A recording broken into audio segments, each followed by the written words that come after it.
Hey guys, Philly here, welcome back to another video. In this video, I'm going to teach you guys how to beat almost any single boss now in the game, super easily, whether you're a new player and you struggle because you don't have the items, or you're an older player and you might lag or something, whatever the case, right? I'm going to teach you how to beat all the bosses in the game super easily. So the first thing you want to do is you want to go to your skills and you want to make sure that you have on at least 2 beam moves. Now, I recommend if you are weaker, you have 3, so I recommend if you're a weaker player who doesn't have as many items, you have the final energy wave, tri-beam, and then you also grab the energy wave one wherever it is. Here it is, right? Grab this one too, right? But if you're a kind of an older player and you don't need the 3 beams and you have a lot of items and stuff like that, you don't need to worry about that too much. You just need the 2 beams mostly. And you'll also need to grab Meteor Punch now, but don't fully upgrade Meteor Punch because there's a little bit of a trick to it. So if you're an older player who has a ton of the items and stuff like that, then don't upgrade the duration of Meteor Punch, and I'll get into why you shouldn't do that. Just upgrade the cooldown right here. Now, if you are a newer player who is struggling quite a lot and you don't have as many items, you should also upgrade the duration, right? So let's go over to our first boss and I'll teach you guys how to do it. Okay guys, so we got Broly over here who has now just decided to attack me. Broly can't really do enough damage to kill me, so I'm not too worried about it, so I'll just talk while he's hitting me. But pretty much, the reason you don't want to upgrade Meteor Punch as a older player, is because you don't want it to last as long, because you don't need it to last as long, right? Because you should be doing enough damage to the point where you're just, you don't need it, trust me. Right, so this technique is really simple. All you need to do is wait for like Broly or whatever boss you're fighting to use a beam on you. I'm just gonna try to punch him around a bit and see if he will use one. So you just want to wait for him to use a beam like that, and then you just hit him with a Meteor Punch like this. This is super simple.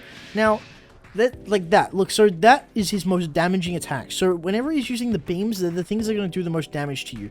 I wouldn't worry too much about this. It doesn't do a lot of damage. You don't need to worry about it. But I'll just sit here, and there's another beam, hit him with another Meteor Punch, right, and get rid of it. It's super simple. All you have to do is rinse and repeat, and then just use your beams in between their attacking.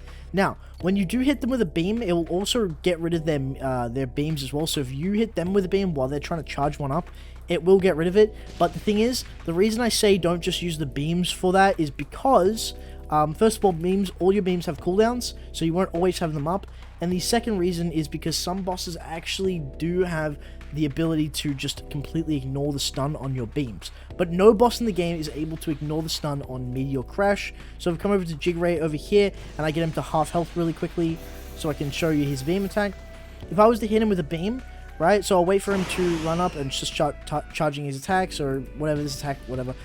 He's charging a beam, so I hit him with a beam.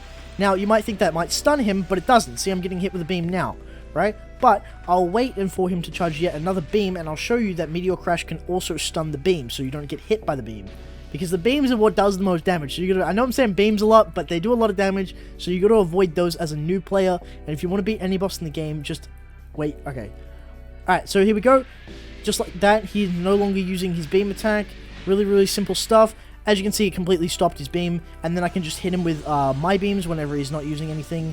Like this. Super simple, right? It's the easiest way to beat any boss in the game.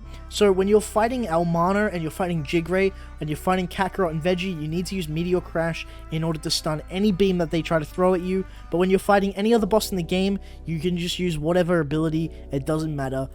It will stun them no matter what it is, but make sure you do have Meteor Crash on, because trust me, it's very useful for getting rid of those beam attacks.